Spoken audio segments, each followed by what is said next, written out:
Fjordic is from Tallinn, but he's involved with a group of people from St Andrews, Heriot-Watt, LEGI France, Bergen, Institute of Marine Systems Estonia, and University Research Norway. And the title of the project is Experimental Study of Internal Mixing and Near-Bed Dynamics Induced by Restricted Stratified Exchange Flows, and the work was done at CNRS. Thank you, Yannick.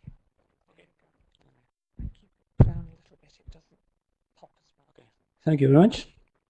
I will present the project, the experimental study of internal mixing and near-bed dynamics induced by restricted stratified exchange flow. I am not PI, I am actually part of the research team. So I will actually make presentation for all team. And from the beginning, I must say that we had several reasons late with our access period.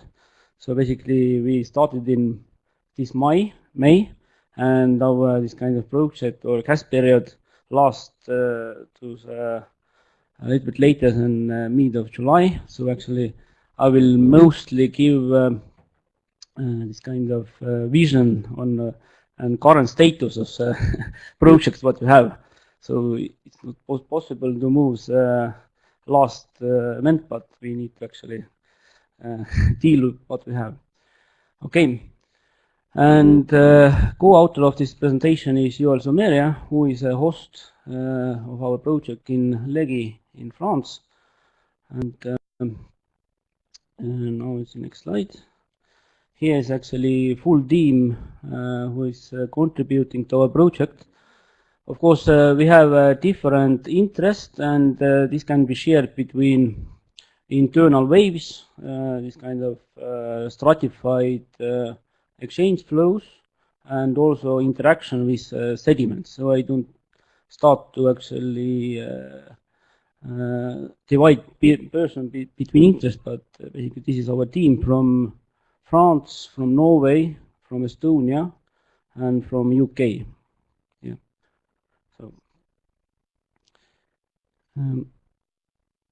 So motivation of our project is improve understanding on interfacial processes like mixing and waves and near-bed dynamics in stratified flows, allowing some new input to the numerical models.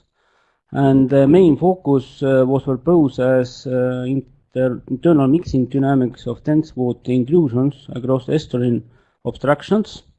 So generation of internal waves and mixing at fjordic sills, and also the influence of gravity currents on sediment transport at erodible obstructions like sandbars. And because our project was moved from Toulouse to Grenoble, so we also had some extra this kind of focus allowing take into account background rotation to the internal mixing scale to the wide estuaries. So we are hoping to do quite a lot during this experiment. But of course, this project is focusing on the estuarine, this kind of interactions where the sediments, waves, and stratified flow is present. So it's quite interesting system to study. So main objectives of our project are following: obtain high resolution velocity and density fields in the vicinity of the fixed and erodible obstructions, observe and quantify internal mixing and near-bed dynamics generated by dense water intrusions and exchange flows at estuarine obstructions. Thus investigate generation of internal wave fields in stratified flow due to dense water intrusions along the fjordic sill slope. Thus investigate effects of boundary flow dynamics on sediment transport and morphological evolution of erodible estuarine obstruction, and also observe effects of background rotation, hydraulically controlled buoyancy driven exchange flows. So this is actually this kind of objectives what we are facing. Experimental program actually includes mainly two configurations of system. First one is a estuary configuration. We were looking at stationary buoyancy drive and exchange flow across fixed and erodible obstruction, and we proposed to do non-rotating and rotating experiments.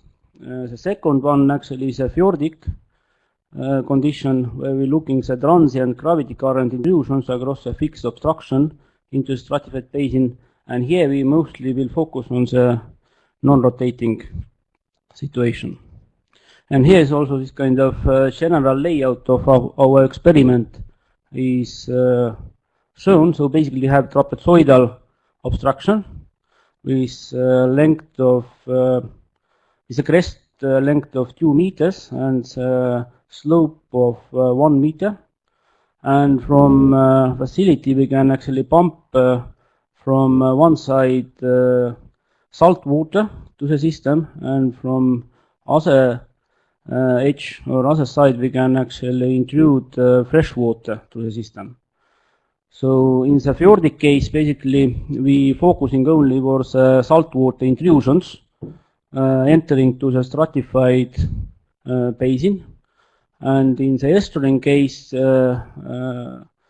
we also would like to look the effect of the freshwater flow on the stratified water or the gravity current.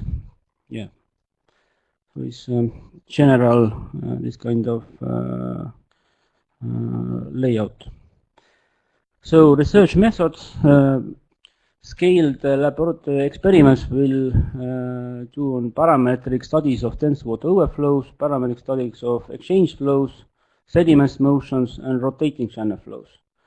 So we are proposed to use two type of models: analytical models focusing on the internal waves, internal flow hydraulics, and Ekman dynamics. So we also would like to focus on the boundary layer problems as well, because this near-band dynamics and background vorticity would be big challenge, and this kind of new part of this project.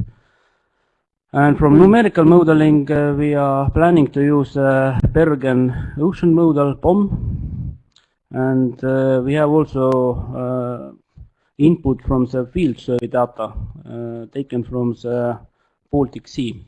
So actually this actually our basis for the scaling of our experiments. So here is a facility what we are using now. This experimental facility is called Coriolis II. It is recently built, or this kind of rebuilt in the new location. It has a 13 meter diameter rotating platform, and where actually we can fill with water with 1 meter height, and also build this kind of channel inside of this basin, and two different type of experiments what actually was talked before. Here is an experimental facility showing hydraulic part of the system, so we can actually mix water here and pump it to the system from different valves, and using different valves and different pumps, and also this kind of deplete the system. And interesting thing, here's in Coriolis facilities recently installed Coriolis type flow measurement technique. So we are using this Coriolis effect also in the hydraulics. So experimental parameters what we are actually determining during or using during the experimental experiments are divided between external variate parameters, which of course are fresh and dense water volume fluxes, buoyancy excess, and Coriolis parameter. So topographic parameters actually are related to the channel geometry, and non-dimensional dynamic parameters what we are using to scale our experiments are also presented here. So it's a composite Froude number, Reynolds number, Richardson number, Shield number for the sediments, and rotating system parameter like a Rossby number, Burger number, Ekman number, and maybe more, maybe a Prandtl number as well to look more carefully internal mixing conditions. Laboratory experiments actually have this kind of layout from top view. So actually we actually have this kind of build now channel, what is 9 meters length, has 9 meters length with a 4 meter length sill inside of this. The channel itself is 1.5 meter wide and over 1 meter height. And we actually have the different equipment to supply salt water and fresh water into the system. Okay. Here is also some sketch of instrumentation we are going to use. Basically, we are using the 5 type of instrumentation. There is a PIV and lift technology to visualize this kind of density and velocity fields, and also we using the point measurements like conductivity probes and ADV, and we will actually also try to use acoustic determination of interface elevation. So it's main setup of our instrumentation. And here also some information about these measurement techniques. So here is one image what is taken from the fjordic type of experiments, where we supply the salt water into the system and have a gravity current over the sill interacting with stratified basin in the downstream, and you will see some separation of the current from the slope and apart in some sort of pumping near the slope. So we will focus now actually more carefully about this dynamics, and hopefully we'll have very interesting results quite soon.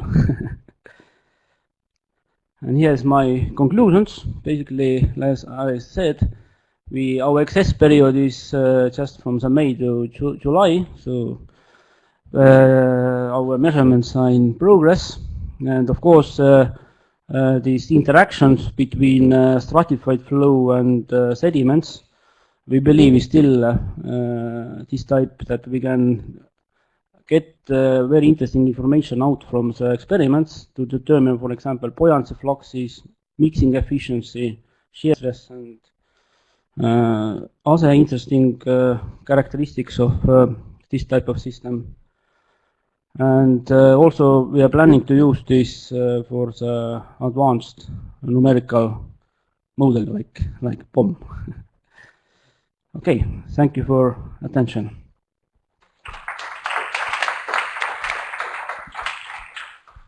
We can probably manage one or maybe two quick questions. Yannick, I have a comment rather than a question. It seems awfully ambitious when you add rotation to the problem. You introduce a lot more opportunities for different kinds of instabilities to occur. You make the interface slope in the cross-channel direction, your vortex compression and so on. It seems very ambitious in such a short time to add rotation. My PhD was about this kind of Coriolis effect. So if I had this kind of opportunity to rotate such large disk, so I will use it anyway. And deal with the complexity.